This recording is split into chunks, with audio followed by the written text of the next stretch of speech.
배경 어느 정도인지 아시겠죠? 네. 네? 그런 백그라운드에서 이렇게 써진 것이에요. 이제부터 뭐 1장부터 쭉 한번 살펴나가겠습니다. 그런 신앙의 확신과 그 하나님의 은혜를 충만하게 누리지 못하는 그 모습을 답답하게 생각하면서 이 1장에서 요한이 말하는 게 뭐냐?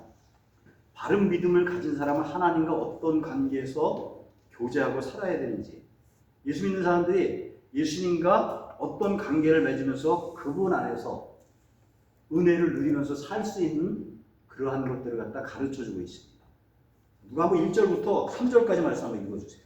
1절부터 3절까지. 태초부터 있는 생명의 말씀에 관하여는 우리가 들은 바요, 눈으로 본 바요, 주목하고 우리 손으로 만진 바라.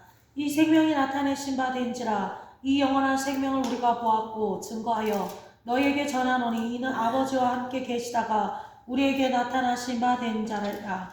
우리가 보고 들은 바를 너희에게도 전함은 너희로 우리와 사귐이 있게 하려 함이니 우리의 사귐은 아버지와 그 아들 예수 그리스도와 함께 함이라. 자, 여기 1절에 보니까 태초부터 있는 생명의 말씀에 관하여는 우리가 들은 바요, 눈으로 본 바요, 자세히 보고 우리 손으로 만진 바라. 태초부터 있는 생명의 말씀. 뭐 좀 들어봤죠? 요한복음 1장 1절을 어떻게 시작해요?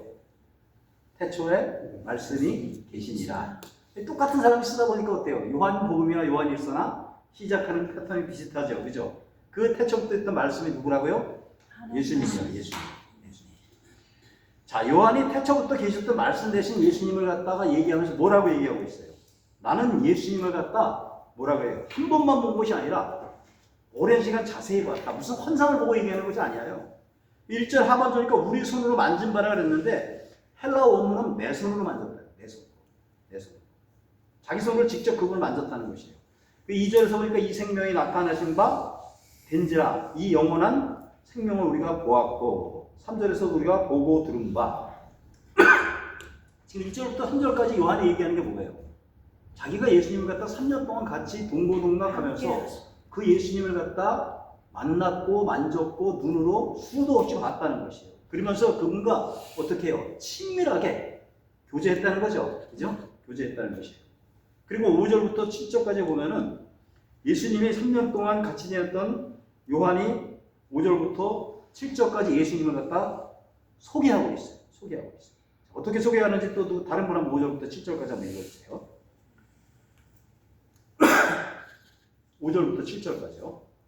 우리가 너에게서 듣고 너희에게 전하는 소식이 이것이니 곧 하나님은 빛이시라. 그에게는 어두움이 조금도 없으십니다. 만일 우리가 하나님과 사귐이 있다 하고 어두운 가운데 행하며 거짓말을 하고 진리를 행치 아니한 이거니와 저가 빛 가운데 계신 것 같이 우리도 빛 가운데 행하면 우리가 서로 사귐이 있고 그 아들 예수의 피가 우리를 모든 죄에서 깨끗하게 하실 것이요. 여기서 5절 보니까 우리가 그에게서 듣고 예수님이죠. 그죠? 여러분 세상에서요 하나님에 대해서 제일 잘 아는 분이 누구예요? 네? 예수님이잖아요. 근데 그 하나님을 정말로 잘 알고 있는 예수님이 하나님에 대해서 뭐라고 해요? 얘기했다는 것이잖아요. 그죠? 그래서 하나님에 대해서 뭐라고 해요? 하나님은 빛이시라. 그리고 그에게는 어둠이 어떻게 해요? 조금도 없다는 것이에요. 이게 바로 예수님이 제자들에게 하신 말씀이고 요한이 예수님에게 직접 들은 그 말을 갖다 지금 믿음의 이 세대들에게 하고 있는 것이에요. 자, 그러면서 어때요? 너희들이 이 사실을 바로 알고 빛 대신 하나님과 다가가서 친밀하게 지내라고 얘기하고 있죠. 그죠? 하나님은 빛이라 했는데 여기 보세요. 여러분 빛의 속성이 뭐가 있어요? 빛이. 아까도 제가 여기 들어오니까 꼼꼼해요. 딱 키니까 이게 쫙 들어오니까 어둠을 다 몰아내잖아요. 그죠? 그리고 빛은요, 소독하고 소멸시키는 것이 있어요. 이 비축국물 먹다가 이 와이셔츠 같은데 깨끗한데 이렇게 떨어지면요, 이 빨래는 잘 안 지워져요. 우리 집사람 보니까 그걸 햇빛에다 넣으면 이게 날아가더라고요. 그리고 세상의 모든 생명들은 어때요? 짐승이나 식물이나 빛을 받아야지 살아가잖아요. 강압수 장면을 통해서. 이 자외선이고 그리고 그런데 이 빛하고 하나님의 빛은 차원이 달라요. 세상의 빛, 저 태양빛은 태양이 비치는 반대편에 뭐가 있어요? 어둠이 있죠. 음지가 있잖아요. 근데 하나님의 빛은 어때요? 음지가 있어요, 없어요? 없다는 것이에요. 하나님 비치는 것은 어둠이 생기잖아요. 조금도 없어요. 이 말은 어때요? 하나님의 빛 앞에서 숨길 수가 있어요? 숨을 수가 있어요?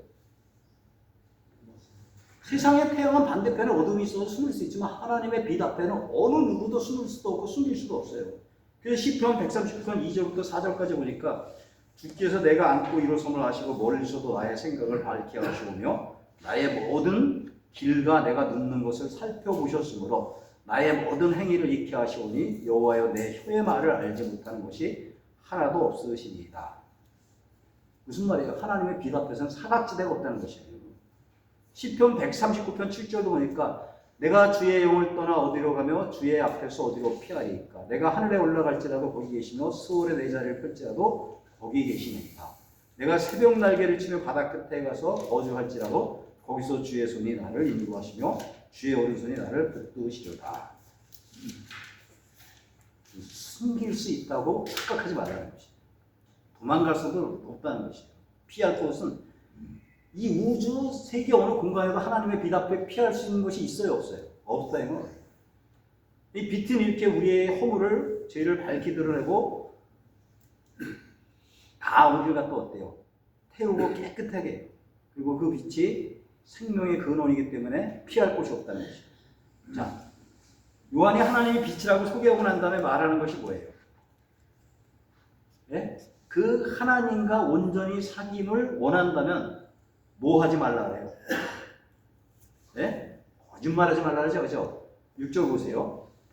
만일 우리가 하나님과 사귐이 있다고 어둠에 행하면 거짓말을 하고 진리를 행하지 아니하거니와 아니함이거니와. 무슨 말이에요? 어떤 사람이 하나님과 사귄다고 하면서 어둠 속에서 계속 살아간다면 그 사람 뭐예요? 거짓말쟁이라는 거죠, 그죠? 네? 하나님과 친밀하게 교제하고 지낸다고 하면서 어둠의 삶을 살고 있다면 진리를 실천하지 않는다는 것이에요. 자, 여러분 잘 들으시고 똑바로 대답하세요. 제가 이게 너무너무 재밌어서 이게 적어봤어요. 제가 이거 되게 잘 들고 대답 똑바로 잘하셔야 돼요.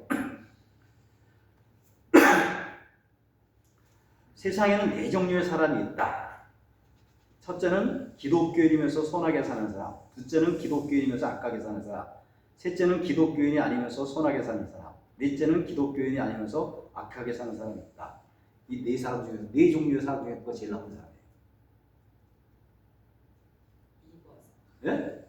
2번이죠. 2번. 왜 2번이냐고? 예? 기독교인이 아니면서 악하게 사는 보다 기독교인이면서 악하게 사는 사람이 더 악한 사람이에요. 왜 그래요? 이 사람은요, 어쩌면요, 깊이 있게 들어가면 기독교인이 아닐 수 있어요. 어떻게 하나님 믿는 사람이 악하게 살 수가 있어요? 네? 자기는 하나님 믿는다고 하지만, 스스로 기독교인이라고 생각하지만, 어떤 면에서 아닌 상태에서 그냥 악하게 살고 있는지도 몰라요. 이렇게 살다 보니까 이런 사람들이 어때요? 하나님의 영광을 갖다 가리고 하나님의 이름을 모독하는 사람이 살아요. 무슨 얘기예요? 제가 좀 깊이 있게 여러분들에게 설명하기 위해서 한 얘기인데, 진정한 크리스찬은 이렇게 살지 않는다는 것이에요. 이 말씀이 깊어요. 여러분 잘 정신 차리고 들으세요. 그래서 갈라디아서 6장 7절을 보니까 뭐예요? 스스로 속이지 말라. 하나님은 만물의 여김을 받지 아니하시니 사람이 무엇이든지 심든지 그대로 거두리라. 먼저 어때요? 자기에게 스스로 속지 말라 그러죠. 그 다음에 뭐예요? 하나님 만만히 보지 말라 그랬어요. 그분은 우리가 속일 수 있는 분이 아니라 그랬어요. 우리가 잘 알고 있는 요한계시록의 3장의 그 라오디아 교인들을 모습이 어때요? 네? 겉만 번지르하고 그 속에 들어가면 영 가난하고 헐벗은 모습을 보고 주님이 뭐라고 해요? 내가 말하기를 스스로 나는 부자라 부유하고 부족한 것이 없다. 그렇게 말하지만 내 공부한 것과 가련한 것과 가난한 것과 눈먼 것과 헐벗은 것을 알지 못하는 것다. 껍데기는 그럴듯해요. 아주 비싼 명품 옷 입고 아주 그럴듯하게 폼 잡고 예배당에 나와서 예배를 드리는데 그 속사람 인격은 형편없는 것이에요. 쉽게 얘기하면 어때요? 자기가 영적으로 공부하고 자기 그 영혼이 정말 불쌍한 영혼인데도 스스로 자기도 모르는 것이에요. 이게 라오디아 교인들의 현실이었다는 것이에요. 그들이 가지고 있던 죄였다는 것이에요. 우리 한번 솔직히 우리 모습 한번 정직하게 한번 돌아봤으면 좋겠어요. 저도 우리가 지금 어떻게 살고 있어요? 네? 요한의 고발처럼 빛 가운데 살고 있어요? 정말 하나님과 친밀하게 교제하면서 살고 있어요? 아니면 빛 가운데 거하지 않고 있어요? 이걸 한번 늘 점검하라는 것이에요. 그러면서 7절에 보면 요한은 뭐예요? 빛 가운데 행하라고 했어요. 빛 가운데. 그가 빛 가운데 계신 것 같이 우리도 빛 가운데 행하면 우리가 서로 사귐이 있고 그 아들 예수의 피가 우리를 모든 죄에서 깨끗하게 하실 것이고, 빛 가운데서 계신 것 같이 우리도 빛 가운데 행하라. 이 행한다는 말이 영어 성경에는 월크라고 되어 있어요. 걷다. 빛 가운데서 걸어가는 것이에요. 행한다는 것은 단순히 걸어가는 것이 아니라 빛 가운데로 걸어가는 것이 아니라 빛 가운데 산다는 말이죠. 네? 직역하면은 빛 가운데로 걸어가는 것이고 의역하면은 빛 가운데서 사는 삶을 갖다 얘기하고 있는 것이에요. 이 진짜 좀 어려워요. 그가 빛 가운데서 행한 것 같이 예수님께서 빛 가운데서 행하고 사신 것 같이 우리도 빛 가운데서 행하고 살면 두 가지 결과가 나온다 했죠. 첫째 뭐예요? 우리가 서로 사귐이 있다. 하나님과 우리 사이에 사귐이 있고 그 다음에 너와 나 사이에 우리 가운데 사귐이 있을 것이다 했어요. 이건 쉬운데 하반절이 어려워요. 하반절이. 그 아들 예수의 피가 우리를 모든 죄에서 깨끗하게 하실 것이요. 이게 무슨 말이에요? 네?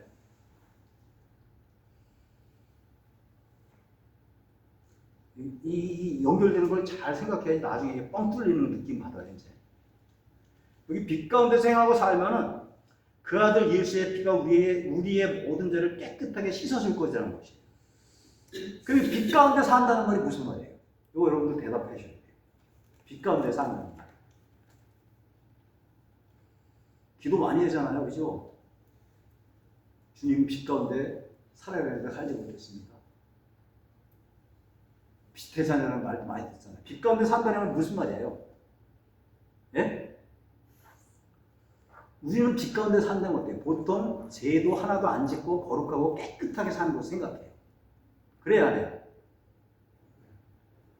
대답 좀 해보셔야 돼요. 알딱알딱 머리만 이렇게 굴리지 마시고. 그죠? 우리는 빛 가운데 산다는 거는 죄 안 지고 거룩하고 깨끗하게 사는 것을 생각해요. 그죠? 예? 근데 사도 요한이 빛 가운데서 살면은 빛 가운데 사는 사람을 갖다가 죄를 갖다 깨끗이 씻어준다고 얘기하고 있어요. 빛 가운데 깨끗하게 거룩하게 죄 없이 사는 사람은 무슨 또 예수님 비슷하게 또 깨끗하게 살아야죠. 여기 2장 1절 1절에서 이렇게 말하고 있는데 잘 들으세요. 그러니까 빛 가운데 산다는 말은요. 빛 가운데 행하고 빛 가운데 걸어가고 빛 가운데 산다는 말은 죄를 하나도 안 짓고 거룩한 의인으로 산다는 말이 아니에요. 이게 무슨 말이에요? 네? 자꾸 헷갈리게 하죠? 예수님을 믿고. 네? 얘기하셔요. 네, 괜찮아요. 예수님을 굳게 믿고. 네. 자, 아까 얘기했죠? 빛이 들어가면 어둠을 몰아낸다 그랬죠? 빛 앞에 가면 어때요? 주님의 빛 앞에 가면 어때요? 나의 허물과 죄의 모습이 드러나야 안 드러나요? 드러나잖아요. 그죠? 네? 어둠에 감추었던 것들이 다 드러나잖아요. 근데 사실 솔직히 말해서요, 우리가요, 빛이신 하나님 앞에 정직하게 나간다는 것이 쉬워요? 안 쉬워요? 쉽지 않아요. 용기가 필요해요.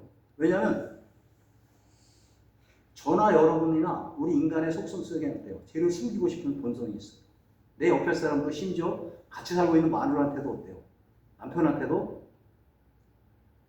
감추고 사는 게 있잖아요. 그죠? 그러다 보니까 교회 안에서도 이게 교인들끼리 서로 마스크를 또 많이 쓰는 게 있어요. 그죠? 친한 사람도 이건 모르는 게 좋아요. 그죠? 내 꿈을 헛점이에요. 사람들은 어때요? 가까이 지는 사람들에게 자기 허물과 죄를 감추고 있어요. 그런 속성을 가진 인간이 빛 대신 하나님 앞에 나가면 나의 부끄러운 모습을 드러내는 것이 쉬워요, 안 쉬워요? 우리 본성이 그런데 쉽지 않아요. 그래서 빛 가운데 산다는 말은요, 빛 가운데 거한다는 말은요, 참으로 부끄럽지만, 참으로 더럽지만, 참으로 나의 죄된 모습, 허물을 갖다가 하나님 앞에 가지고 나가서 나는 부끄러운 사람입니다. 그렇게 고백을 갖다 하는 사람이 빛 가운데 사는 사람이라는 것이에요. 이해되셨어요? 빛 가운데 사는 사람은 죄를 하나도 안 짓고 거룩하게 깨끗하게 사는 것이 아니라 정말 내 부끄러운 모습을, 부족하고 죄된 모습을 하나님의 빛 앞에 가지고 나가서 보고 그 빛 앞에서 나의 연약함과 죄성을 보고 하나님 나는 이런 죄인이라고 고백하는 사람이에요. 하나님 그럴듯하게 포장하는 거 싫어해요? 안 좋아해요? 네? 안 좋아하십니다. 싫어하시잖아요, 그죠? 하나님이 성경에 보면 비빔밥 싫어하시고 의식하는 거 보고 바리새인들 되게 싫어했잖아요, 그죠? 네? 종교적인 지도자인데 그 속은 그냥 해치랑 노론했는데 껍데기만 그럴싸하게 포다해가지고 그 사람들이 많이 보는 데서 기도하고 구제하고 그냥 11조한다고 나팔 불고 그냥 하나님 굉장히 싫어했잖아요. 이런 외식적인 말씀들이요. 무슨 얘기예요? 숨길 수 있는 것 같지만 못 숨긴다는 것이에요. 하나님 앞에서는요. 도망갈 수가 없어요. 근데 빛 가운데 거하는 사람은 어때요? 안 도망가요. 그죠? 그 빛 앞에 가서 나의 죄된 모습을 그대로 벌거벗은 모습 그대로 정직하게 서서 우리를 긍휼히 여겨주시는 그 하나님의 용서와 긍휼을 구한다는 것이에요. 그러니까 빛 가운데 사는 사람은 계속 강조합니다. 내가 죄가 하나도 없다는 것이 아니라 하나님 앞에 내가 어떤 죄를 지었다도 숨길 수 없다는 사실을 알고 좀 부끄럽지만, 그죠? 이거 고백하기 싫지만 그 빛 앞에 나가는 것이에요. 드러내고 싶지 않는 그 허물과 죄를 철저하게 고백하면서 하나님 말씀대로 살려고 몸부림치면서 노력하는 것이에요. 쉽게 얘기는 뭐예요? 내 죄를 계속 자백하면서 하나님 자녀답게 거룩하게 깨끗하게 살고자 하는 삶이 빛 가운데 거하는 삶이라는 것이에요. 이해되셨죠? 네? 그리고 8절부터 2장 2절까지 보면요. 요한은 빛 가운데 사는 사람은 자기의 죄를 자백하면서 사는 사람이라고 말하고 있어요. 우리 한번 8절부터 2장 1절까지 한번 같이 한번 읽겠습니다. 1장 8절부터 2장 1절까지요. 시작. 만일 우리가 죄 없으면 스스로 속이고 또 우리가 우리 속에 있지 아니할 것이요 만일 우리가 우리 죄를 자백하면 그러사 우리 죄를 우리 계시어 우리에게 하실 것이요 우리가 붙잡지 아니하면 하나님을 거짓말하지 않을 것이니 또한 그의 말씀이 우리 속에 있지 아니하리라. 나의 자녀들은 내가 이것을 너희에게서 너희로 전하지 아니하리라. 만일 누가 죄를 범하면 아버지 앞에서 우리에게 문제가 있으니 곧 의로우신 예수 그리스도시라. 아멘. 자, 우리가요 죄 짓고 싶지 않지만 살다 보면 죄를 져야 안 져요. 경우가 있잖아요. 내가 목사인데, 내가 크리스찬인데 죄를 짓는 경우가 있잖아요. 그때 어떻게 해결해요? 그 문제. 네? 이게 찜찜하잖아요. 그래서 제 문제 해결되지 않고 이게 하나님한테 당당하지도 못하고요. 그죠? 어떻게 해결해요? 그냥 형식적으로 습관적으로 그냥 하나님 나는 죄인입니다. 네? 뭐 이 정도 죄 지을 수 있지 그렇게 생각합니까? 아닙니다. 하나님 잘못했습니다. 정말 간절한 마음 가지고 눈물 흘려면서 하나님의 용서를 은혜를 구하면서 새 힘을 얻어요. 어떻게 죄의 문제를 갖다 처리하냐는 것이에요. 자, 잘 들으세요. 살아가면서 우리가 무슨 큰 범죄를 지냐? 우리 크리스찬들이 예수 믿지 않는 사람들에 비해서 우리가 무슨 큰 죄를 짓냐 이렇게 생각하는 사람도 있어요. 그죠? 네?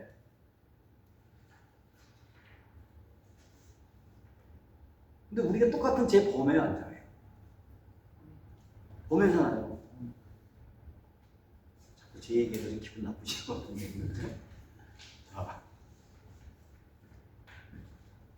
그리고요, 우리 크리스찬들은요, 예수 믿지 않는 사람들이 가지고 죄의식을 느끼지 못하는 그런 영적으로 예민한 죄도 된 저예요. 그죠? 이걸 요한으로 표현하면 어때요?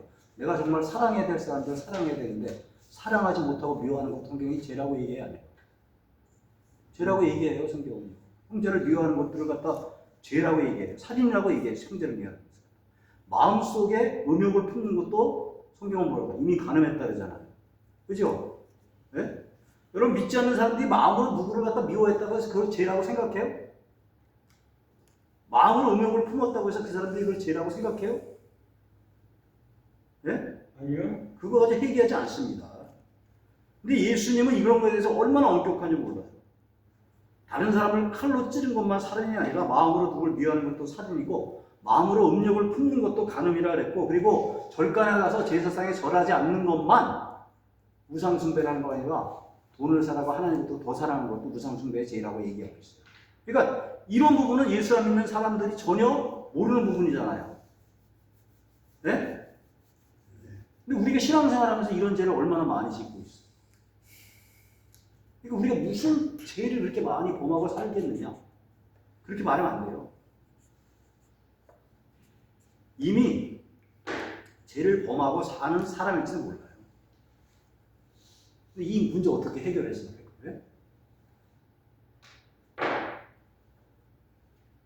요한일서 이렇게 쓴 배경도 있어요. 이 죄 문제를 시작해야죠. 그 사람들도 이게 골이 아프고 해결하는 게 이게 답답하니까 내가 죄를 범하는 것은 내 몸이 죄를 범하는 거지 나하고 상관이 없다 했어요. 내 몸이 죄를 범하는 거기 때문에 이건 내 영혼하고는 아무 상관이 없다. 그러다 보니까 영주주의자들이 이제 앞으로 영주주의에 배울 텐데 들어와가지고 이제 혼란한 일들을 막봐야 돼요. 그러니 하나님과 나의 관계는 전혀 이상이 없대. 내 몸이 죄를 지는 거니까. 내 마음은 내 영혼은 안 버리고 내가 이게 참 이렇게 하니까 하나님하고 나하고는 전혀 이상이 없다고 궤변이죠, 궤변. 그죠? 그런 궤변을 말하는 사람들이 있었기 때문에 오늘 본문 8절, 10절에서 이렇게 말하고 있어요. 만일 우리가 죄가 없다고 말하면 스스로 속이고 또 진리가 우리 속에 있지 아니할 것이요 만일 우리가 범죄하지 아니하였다면 하나님을 거짓말하는 이로 만드는 것이니 또한 그의 말씀이 우리 속에 있지 아니하니라. 죄 지으면서 죄가 없다고 몸이 그랬다고 이상한 궤변 늘어놓겠었는데 이건 자기를 스스로 속이는 거라고 얘기하고 있어요. 이 10절에서 보니까 만일 우리가 범죄하지 아니하였다 하면 죄 짓고 범죄하지 아니하였다 하면 뭐예요? 핑계대잖아요. 그죠? 핑계대는 거잖아요. 자기 합리화죠. 죄 지은 것도 우리는 어때요? 내 책임 아니다. 그죠? 이 친구 때문에 그랬다. 저 사람 때문에 그랬다. 남편 때문에 그랬다. 변명하잖아요. 이 사회 시스템이 이런데 그냥 어쩔 수 없었다면서 이런저런 변명하고 핑계대. 잡아대잖아요. 그런 이중인격자들에게 뭐라 그래요? 10절 뭐라 그랬어요? 네? 스스로 거짓말. 하나님을 어떻게 해요? 거짓말쟁이로 만들지 마라. 하나님을 거짓말하는 자로 만드는 자라 그랬잖아요. 죄 지었다고 혼나는 자기들을 갖다 혼내는 하나님을 갖다 거짓말쟁이로 만든다는 것이에요. 자, 여기서 우리가 예수 믿는 사람들이 우리가 바로 이렇게 되고 있어요. 우리가 이 죄를 안 짓고 사는 사람들이에요. 짓고 사는 사람들이에요. 그죠? 제가 목사지만요. 가끔가다 목사들 중에서 자기는 죄를 전혀 안 짓는 것처럼 그냥 뭘 말하고 호통치면서 이렇게 설교하는 걸 보면요. 재수없어요, 진짜. 저는 재수없어요. 진짜. 내가 그렇게 못 살아서 그런 건지, 아니면 그렇게 살지 않으면서 거룩하게 사는 척 하면서 그렇게 그냥 큰 소리 치면서 하는 그 꼴이 보기 싫어서 그런지, 밥맛이에요, 그런 인간은. 목사. 저는 목회하면서도 정말 힘들어요. 분명히 사랑해야 되는데, 목사로서 교회를 품어야 되는데, 꼴도 보기 싫어요, 그냥요. 지금 이제는 이제 나이가 60이 넘으니까 어느 정도 맷집이 생겨가지고, 조금 모르겠어요. 우리 교회 같은 게 좀 멤버십 초치라서 이런 사람도 없고 지금은 40대 초반 같은 경우에는 이게 참 인품도 안 되고 그러다 보니까 끈질거리는 꼴도 보기 싫어요. 그 사람 설교일지가 앞에 있으면 그날 설교 죽을 써요 그냥. 그렇다고 옆에 이렇게 볼 수 없잖아요. 그냥. 좀 사이드를 눈도 마주치기 싫어요 그냥. 그럼 속으로는 어때요? 내가 목사인데 저 사람 품어야 되는데 내 한계를 알고 답답하고 너무너무 힘든 거예요. 목사가 이래서는 안 된대 하면서 근데 그 문제를 풀지 못하는 것이에요. 목사한테 이렇게 자꾸 욕심이 들어오고 탐욕이 들어와요. 이거 죄 아니에요. 하나님. 분명히 죄잖아요. 근데 자기는 그런 죄를 안 보호하는 것처럼 행동하는 것을 보면 참 대단해요, 대단해. 그러면서 속으로 또 왜? 저 사람 저렇게 큰 소리 치고 진짜 저 목사는 죄 안 짓고 살까? 의심이 들어요, 의심. 이게 또 자각되고 합리화한 사람이 그 당시 교인들에게 예수님이 뭐라 그랬어요? 자백해라 죠. 네 죄를 네가 자백하라. 자수해서 강경 찾으라 그랬어요. 그래서 9절 보니까 뭐라 해요? 만일 우리가 우리 죄를 자백하면 그는 믿으시고 오로사 우리 죄를 사하시며 우리를 모든 불의에서 깨끗하게 하실 것이요. 무슨 말이에요? 정직하게 인정하고 자백하면 용서해진다는 거예요. 물론 자백은 내가 잘못하고 넘어가는 것이, 잘못하고 고백하고 넘어가는 것이지만 여기서 자백은 구체적으로 뭐예요? 예? 같이 인정하는 것이에요. 이 자백이란 말이 헬라어로 호몰로게오라는 말이에요. 호몰로게오라는 말. 그 뜻이 뭐냐? 호몰이란 말은 같다는 말이고 로게오라는 말은 말하다는 것이에요. 이 자백이란 말은 같이 말하다는 것이에요. 하나님은 어때요? 내가 이미 죄진 거 알아요, 몰라요? 그렇지만 그 하나님은 어때요? 내가 죄 지어가지고 하나님 마음 아프게 하고 그리고 하나님 앞에서 나의 관계 속에서 찜찜하게 사는 것들을 갖다 같이 고백하는 것이에요. 하나님 앞에 나가 하나님 내가 죄진 거 다 아시죠? 그래서 하나님 마음 아프죠? 하나님 내가 하나님 마음 아프게 했습니다. 용서해 주세요. 다시는 죄 짓지 않겠습니다. 그렇게 고백하는 게 하나님과 같은 마음을 품고 고백하는 게 자백이라는 것이에요. 그리고 다시는 이와 똑같은 죄 짓지 않도록 노력하겠습니다. 몸부림치겠습니다. 그렇게 자백하면 우리 죄를 어떻게 해요? 용서해 준다 했잖아요. 그죠? 모든 불의에서 깨끗게 하실 거였잖아요. 만일 우리가 우리 죄를 자백하기만 하면 우리를 모든 죄에서 용서해 준다는데 만일이라는 말은 몇 번일까요? 몇 번? 네? 하나님이 우리 죄를 몇 번 용서해 준다는 거예요? 네? 왜 눈치만 보셔야 돼요? 제한이 없는 수죠, 그죠? 네? 100번, 1000번 죄를 자백하면 돼요. 100번, 1000번 죄 져요, 안 져요?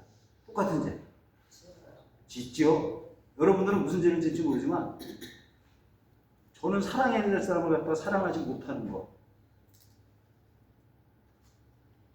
그런 죄책감 받아요? 네? 아유, 지금은 없는데 참 목회하면서 왜 그런지 모르겠어요. 아, 꼴로들이 지나있어요. 근데 교회가 희한해요. 아유, 그 인간 좀 나갔으면 좋겠는데 딴 교회 가면요 오만 사람이 또 그 짓 하더라고요. 그러니까 차라리 그냥 좀 약한 놈이 있는 게 낫겠더라고요. 그러니까. 와.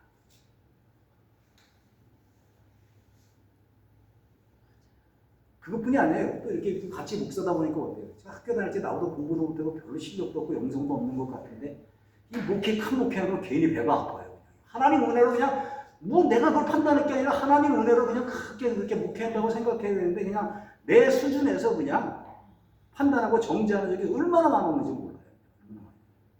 이 똑같은 죄를 갖다 어때요, 그냥? 수도 없이 많이 진 거예요, 똑같은 죄를 갖다. 30년 목회했으니까 어때요, 그냥? 이게요. 하루에 한 번씩만 해도 1000번 넘잖아요, 그죠? 여러분들 죄 안 적어서 모르겠죠, 이런 죄. 저는 그런 일을 갖다 수도 없이 많아요. 근데도 이렇게 뻔뻔하게 여기서 여러분들에게 이런 강의를 하고 또 목회하면서 설교를 할 수 있는 게 뭐예요? 용서해 주신 하나님이 은혜가 있기 때문에. 자백하기만 하면 내가 무조건 용서해 주는 이 말씀이 얼마나 감사해요. 감사하잖아요, 그죠? 위로가 되죠? 네. 자, 그런데 또 문제가 있어요. 이게.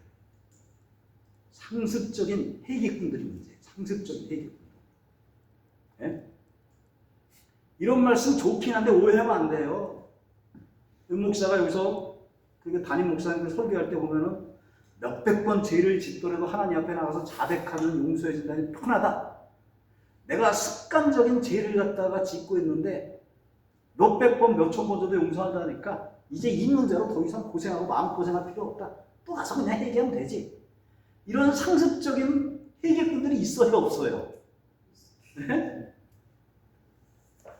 여러분 이 복음은요, 하나님 우리에게 주신 복음은요, 너무나 깊고 넓고 오묘해가지고 우리 논리, 우리 이성, 우리의 생각으로요 지성으로 이해하기가 쉽지 않습니다.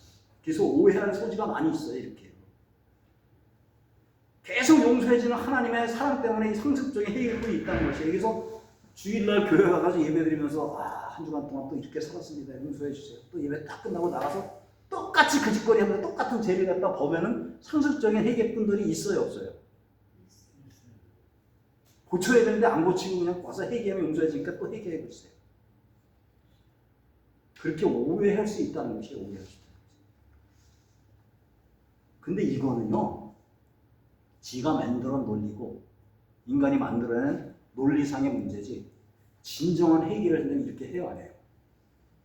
그 옛날에 목사님들, 붕사 목사님들 그랬잖아요. 새벽 기도 나와가지고 딱 새벽 기도하고 회개하고 가다가 그냥 남의 집 담벼락에서 뭐해요? 호박 따가지고 하는. 서울 사람들이 아니라 시골에서 퍼가지고 그런 사람이 많이 그래요. 네? 그렇게 또 하세요. 근데 진정한 회개를 하면 할수록요, 용서를 받은 사람은요, 그 짓을 해요, 안 해요? 네? 안 하죠, 안 하죠. 네? 용서해줬으니까 괜찮다고 또 재는 게 아니라 변화됩니다, 변화돼요. 여기서 사도 바울이 뭐라고 그랬어요? 사도 바울의 초창기 사역, 중반기 사역, 후반기 사역을 보면요, 달라요. 처음엔 초창기 뭐예요? 나는 뭐라고 했어요? 네? 그건 제일 마지막이죠. 초창기 뭐라고 했어요? 사도 중에 가장 고린도전서에 했잖아요. 작은 자라 했잖아요. 그죠? 그죠?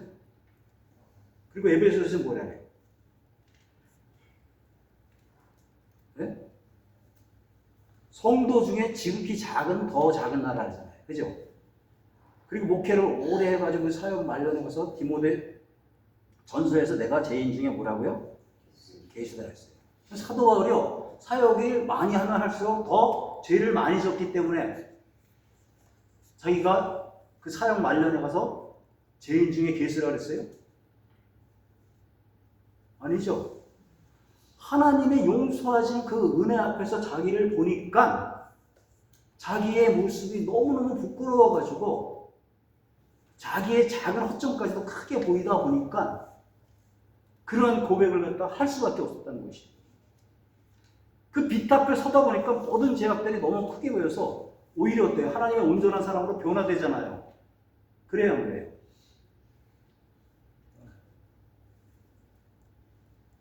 이게 별로 이렇게 감이 안 가시는 것 같은데 제가 요즘은 그래도 지난주에 제가 한갑하고 식구들끼리 모여가지고 집안 식구들끼리 모여 식사를 했는데 상태가 좀 많이 좋아졌대요. 이렇게. 상태가 좀 많이 좋아졌대요. 근데 내가 할 말은 아니에요, 사실이죠. 그죠? 제 동생이 하는 말이 목사 뵙기는 천만 다행이라는 거예요. 그 이상은 제가 창피해서 얘기 안 하겠어요. 그러면서 이게 우리 집사람 얘기를 쭉 하면서 이렇게 해야 되는데 이게 무슨 얘기예요? 제 얘기를 해가지고 좀 이상한데 그냥 사실 우리가 예수 믿고 말씀 들어가고 하나님의 은혜와 사랑과 용서를 알면 어떻습니까?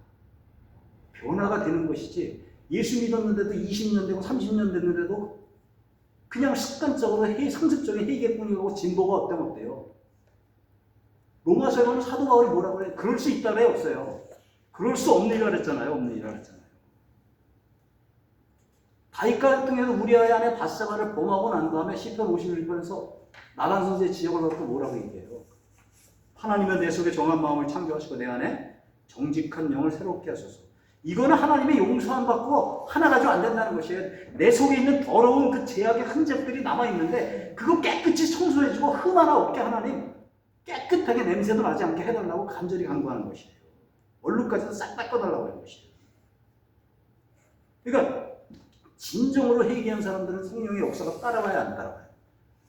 따라온다는 것이에요. 그래서 중반절에 보니까 그래도 이 회개하는 건 나아요. 여러분, 이 성령의 역사가 오는 사람은요, 예수 오래 믿고 그래도요, 입에 발린 회개는 할지 몰라도 진정한 회개가 안 돼요. 성령이 역사할 적에, 성령이 깨닫게 해줄 때 그것도 진정한 회개가 되는 거죠.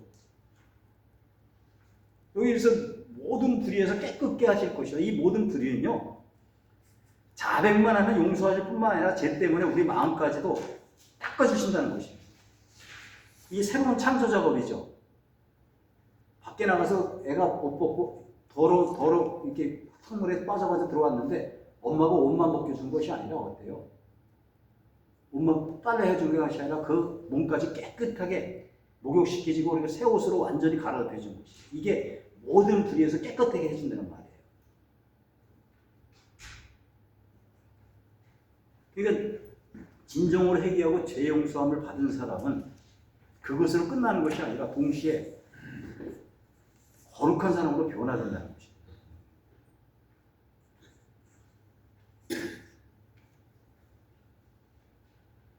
자, 이해되셨죠? 네? 그러니까 죄 짓고 회개하면 얼마든 용서받았다는 것은 논리상의 문제이지 실제로 성령의 역사가 있으면 그건 자기 생각의 논리상의 진정한 성령의 역사가 가운데서 진정한 회개를 한 사람은 어때요? 네? 그런 모순에 빠지지 않는다는 것이에요. 그런 모순에. 자, 2장으로 넘어가겠습니다. 2장이요. 2장 1절부터 같이 읽겠습니다. 2장 1절이요. 자, 시작.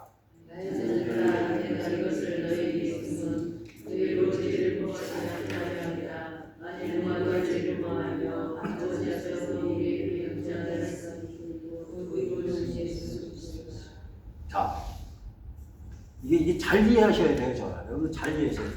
우리가 진정으로 하나님 앞에 나와서 성령의 역사 가운데 회개되고 하나님의 은혜를 처음 했는데 또 죄를 져요, 안 져요, 우리가 본의 아니게? 예? 질 수도 있잖아요, 그렇죠? 예? 그때 어떻게 돼요?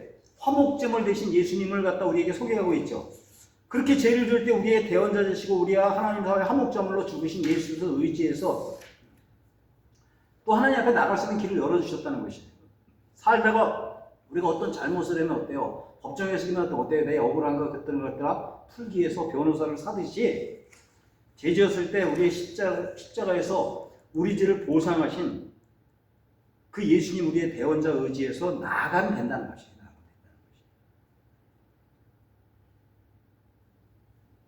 자, 이 지점에서 또 한 번 얘기하겠어요. 어차피 또 반복되는 거니까.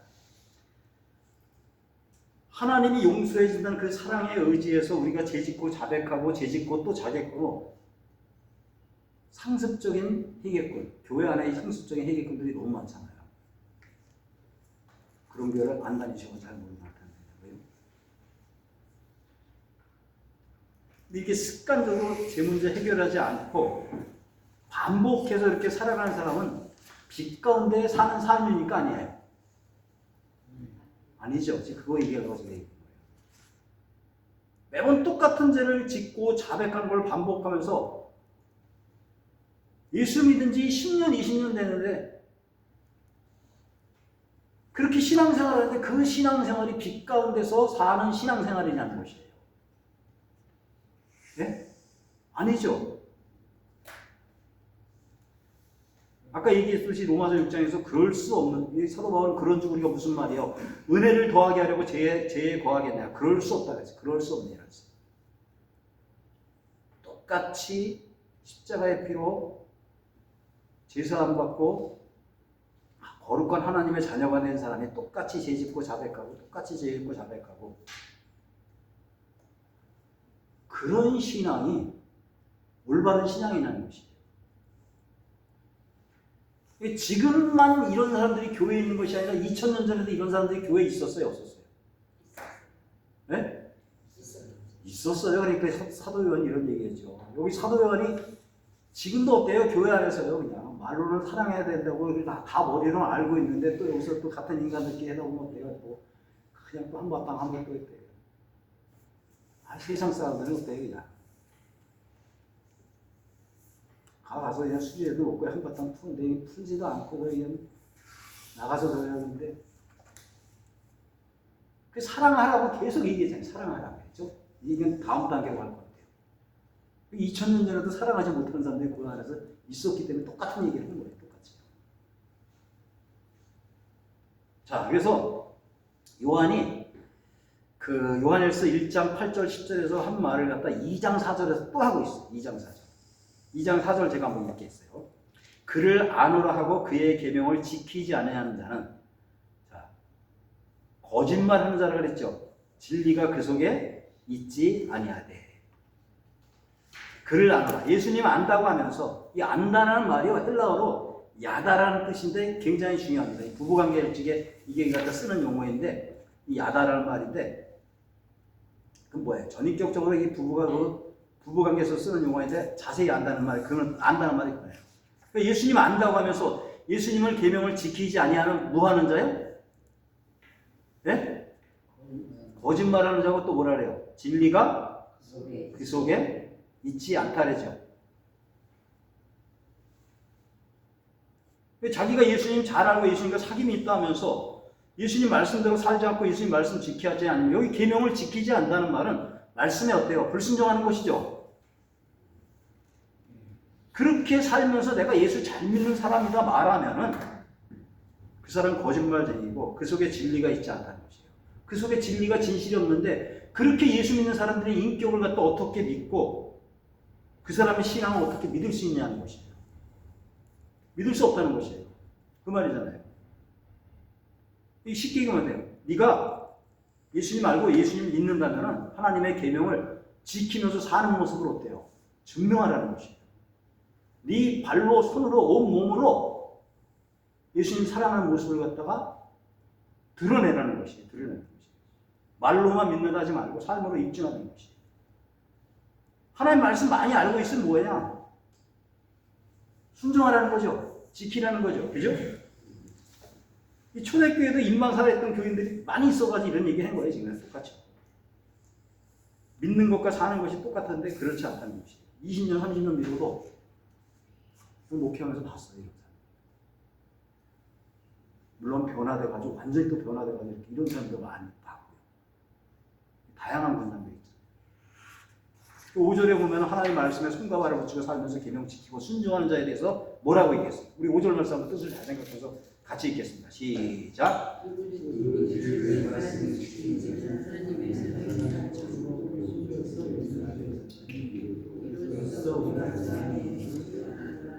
자, 누구든지 예수님 말씀 지키고 순종하는 자에게 하나님의 사랑이 그 사람의 삶 속에 온전히 어떻게 해요? 이루어진다는 것이에요. 이렇게 하나님 사랑하는 것이 자기 속에서 이루어진 것을 본 사람은 스스로 어때요? 야, 자기도 모르게 내가 하나님의 사람이구나, 하나님 안에 살고 있구나 깨닫는다는 것이에요. 결론으로 6절 한번 또 같이 읽겠습니다. 오늘 6절을 읽겠습니다. 시작. 그의 안에 산다고 하는 자는 그가 행하시는 대로 자기도 행할지니라. 예수님 아니죠? 그의 안에는요. 예수님 안에서 산다고 주장하는 자들은 예수님이 행하시는 대로 실천하면서 어떻게 해요? 살라는 거죠. 그죠? 그러니까 예수님 안에서 산다고 주장하는 사람은 예수님처럼 행하고 예수님이 사셨던 것처럼 살아야 된다는 것이죠. 예수님은 어떻게 사셨어요? 이 요한이 아까 제가 서두에서 얘기했듯이 그래도 그 시대의 헬라 철학의 그 교육적인 충분한 교육을 받아가지고 그런지 요한만 쓸 수 있는 특별한 언어를 갖다 예수님과 관계에 나가서 뭐 포도 나무 비유, 그가 내 안에 내가 저 안에 그런 표현들이 많이 있잖아요. 그죠? 예수님 어떻게 해요? 요한복음 15장 10절에 보니까 내가 아버지의 계명을 지켜 그의 사랑 안에 거하는 것 같이, 아버지의 계명을 지켜서 그의 사랑 안에 거하는 것 같이 너희도 내 계명을 지키면 내 사랑 안에 거하리라. 이해되셨어요? 내가 아버지의 계명을 지켜서 그분의 사랑 안에 거하는 것 같이, 이 말씀 보니까 아버지의 사랑 안에서 살게 된 전제 조건이 뭐예요? 주님의 예수님이 하나님 아버지의 사랑 안에서 살게 된 전제 조건이 뭐라고 했어요? 그분의 계명을 어떻게 해요? 지키는 것이에요. 그러니까 아버지 말씀에 순종하여 그 말씀 지키는 것과 하나님 안에서 사는 것은 어떻게 해요? 하나님 사랑 안에서 사는 것은 똑같은 거예요. 그죠? 이해되셔요? 되시죠? 하나님의 계명을 지키면서 하나님 사랑 안에 거하는 것은 똑같은 말이에요. 똑같은 말이에요.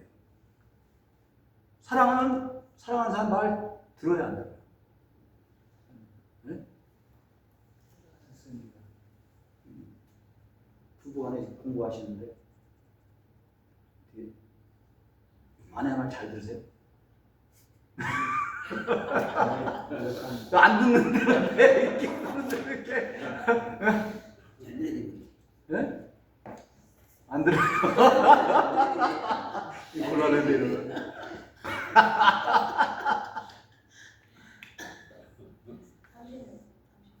네?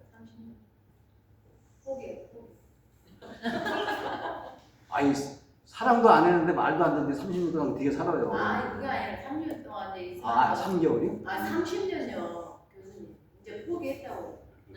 오래 사셨네. 포기했죠. 이제 더 이상 하면 안 돼요. 서로 상처를.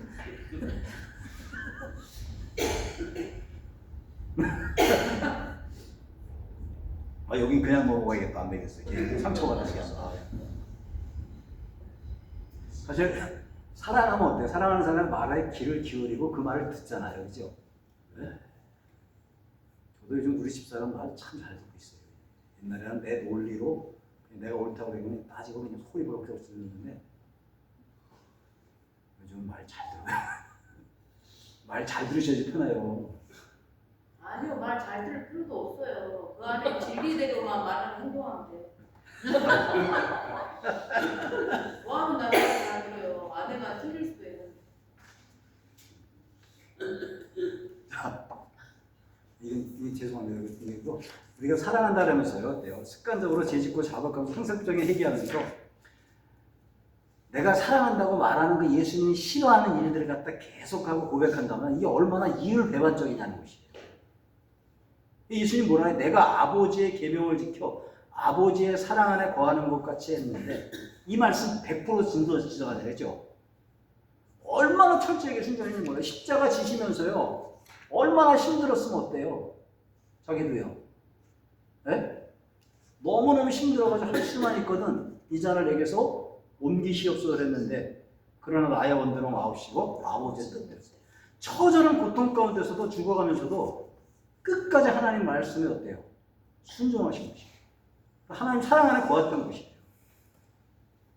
죽음 앞에서도 하나님 말씀에 순종하면서 이렇게 죽으셨던 것이에요. 우리가 이거 한번 생각해 봐야 돼요. 요즘 참 교인들이요 얼마나 분석을 해야 되고 논리적이죠. 요즘은 예수님이 와서 설교해도 은혜 받지 못한대 되어 있어요. 그런 식으로 했어요. 분석 잘하잖아요 교인들이. 저 교회는 이게 문제고 이 사람은 이게 문제고 우리 목사 설교는 이게 문제고 장로는 뭐 시대 감각이 없어서 이게 문제라. 분석을 굉장히 잘하는데 그대로 살질 않아요. 그죠? 네? 사실 그래요. 저희 아버지 세대의 목사님들과 지금 젊은 목사들을 갖다 비교하면 실력이 훨씬 요즘 목사들이죠. 옛날 목사님들보다 오히려 좀 통신도들이 성경 더 많이 하고 공부하면서 더 잘하는지도 몰라요. 근데 문제는 뭐예요? 그분들은 하나를 하나를 배우고 하나 그대로 순종했어요. 그대로 말씀대로 살았어요. 근데 요즘 사람들이 10개, 100개라도 해놓고 하나도 잘 실천하지 않다 보니까 그 속에 하나님의 능력이 나타나지 않잖아요. 그죠? 그 계명 지키고 살 때 하나님의 역사가 나타나잖아요. 머리 굴리고 계산하는데 하나님 역사가 안 나타나요. 중요한 것은 실천하는 것이. 사도행전을 영어로 할 때 액치라 그러죠. 액치. 행동하다. 활동이에요. 사도행전 1장, 2장에서 예수님이 부활 승천하고 난 다음에 마가의 다락방에서 어떻게 하세요? 기도에 전심을 했죠. 그죠? 그랬더니 이들이 기도하면서 행동을 갖다 액션을 취하니까 하나님도 2장에 보면 행동하시잖아요. 그들에게 뭘 내려줬어요? 성령을 내려줬잖아요. 그죠? 그래서 그들이 성령 충만해진 제자들이 그때 뭐 했어요? 하나님이 우리에게 준 성령이 어떤 분일까? 내가 시하는 걸 받았는데 분석하고 연구했어요? 이걸 갖다 포럼 열어놓고 자기들끼리 토론했어요? 안 했어요. 그냥 세상으로 바로 나갔어요. 나가서 자기들이 그 예수님이 어떤 분인지 가서 증거했더니 딴판이 되잖아요. 그죠? 그 앞에서 그냥 벌벌벌 떨던 베드로가 사내들이 공연 앞에 가가지고 그냥 큰 소리 쳐놔서 큰 소리를 얘기하고 3,000명이 회개하는 일들이 막 벌어졌잖아요. 이게 사도행전이에요. 살아있는 믿음을 가진 사람들이 말씀대로 실천하고 순종했더니 그러한 일들이 벌어진 게 사도행전이에요. 이 중요한 게 뭐예요? 중요한 것은 하나님이 말씀이 그렇다면 그냥 해보는 거예요. 그냥 머리로 판단해서 이거 된다 안 된다 해보라는 것이에요. 기도도 안 해본 사람이 어떻게 기도의 능력을 체험할 수가 있겠습니까? 구하고 찾고 두드려 말씀 붙들고 진짜 기도하는 사람이 구하고 두드리는 거 그런 사람들을 통해서 열리는 것이지 기도하지 않는 사람에게는 이런 일이 벌어지지 않습니다. 시퍼런 홍해바다가 있는데 앞으로 가라 그러잖아요. 그죠? 출애굽기 14장 가라 그러잖아요. 그 말씀 순종해서 나아갔을 때 홍해가 갈라진 역사가 나타났지 내가 앞으로 간들 저 시퍼런 홍해바다가 꿈쩍이나 할까 갈라질까? 주저주저 피해볼 때는요 그 역사가 나타나지 않을 것이에요. 계명 지키고 순종하는 사람에게 하나님과 같이 행동한다는 것이에요. 이제 요한이요 이제 결론 냈는데 이 세대들에게 지금 하는 말이 그거예요. 자백하고 용서받는 것으로 끝나는 것이 아니라 이 단계가 있잖아요, 그죠? 네? 끝나는 것이 아니라 한 걸음 더 나가서 어때요? 이제는 뭐예요? 말씀 붙들고 살라는 것이에요. 계명 지키면서 하나님 말씀 붙잡으면서 그대로 그 하나님 말씀에 대해 손과 발을 붙이고 전인격을 붙이고 몸을 붙이고 그대로 한번 행동하면서 살아와라. 그러면 너희 안에서 하나님의 사랑이 온전히 이루어진 놀라운 은혜를 갖다 누리게 될 것이다. 요즘 사람들의 표현을 하면은 입 닥치고 계명 지키라는 것이에요. 입 닥치고 계명 지키라.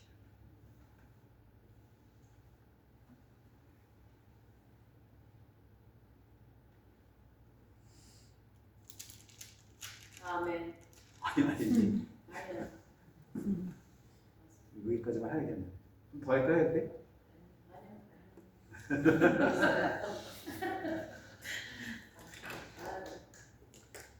이렇게 가도 괜찮겠죠? 이게 오늘 좀 패턴을 바꿔봤어요. 네. 네? 우리 어차피 교재도 이렇게 해가지고 이렇게 해가지고 이렇게 전체적으로 이해하는 것도 괜찮을 것 같아가지고 한번 이렇게 해보려고 해요.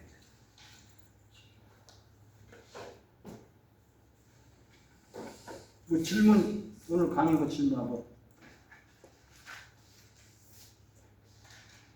자, 어느 배경에서 요한일서가 이렇게 앞에 이제 영상은 없네요. 어느 배경에서 나왔고 그리고 그 가운데서 요한이 하고자 하는 메시지가 뭔지 알겠죠. 2장하고 또 3장, 4장 들어가서 보면 그 사랑에 대해서 반복하고 쭉 나와요. 그리고 이단에 대해서 중요한 것들 요한이 강조하고자 하는 것들이 쭉 나오는데 한번 쭉 한번 더 하고 나머지 한번 읽으시죠. 계속해서 이렇게 이런식으로 살펴보도록 하겠습니다. 질문 받고 마치겠습니다.